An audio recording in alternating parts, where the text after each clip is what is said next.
ராஜேஷ், எல்லாத்தையும் கடந்து வந்தவங்க இந்த கடகராசிக்கார். இந்த 2026ல கடகராசி எப்படி இருக்குன்னு நினைக்கிறேன்? 2025 மாதிரி இல்லாம 2026 வந்து ஒரு அதிரி புதிரியான ஒரு மாற்றங்களை கொடுக்கக்கூடிய ஆண்டாக கடகராசிக்கு இருக்குங்க.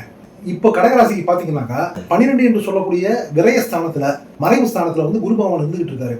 இந்த 2026ல முக்கியமான ஒரு கிரக பயிற்சியை பாத்தீங்கன்னாக்கா குரு பகவான் வந்து மே மாசம் 26ஆம் தேதி வர மே 2026ல வந்து குரு பகவான் பயிற்சியாகி உங்க ராசிக்கு வராரு. உங்க ராசிக்கு வர குரு பகவானுக்கு அது வந்து ஜென்ம ராசி ஆகுது. ஆக்சுவலா ஜென்ம குரு பாத்தீங்கன்னாக்கா ஒரு நல்ல ஸ்தான பலன் இல்லை அப்படின்னாலும் கூட இந்த வீடு வந்து பாத்தீங்கன்னாக்கா குரு பகவானுக்கு உச்ச வீடு ஆகுது. குரு பகவானுக்கு உச்ச வீடு கொடுக்கறதே கடகராசிக்காரங்களான நீங்க தான்.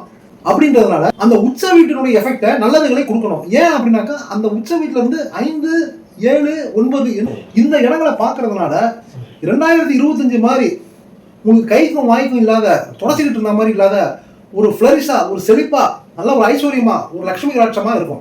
கவலையே பட வேண்டாங்க.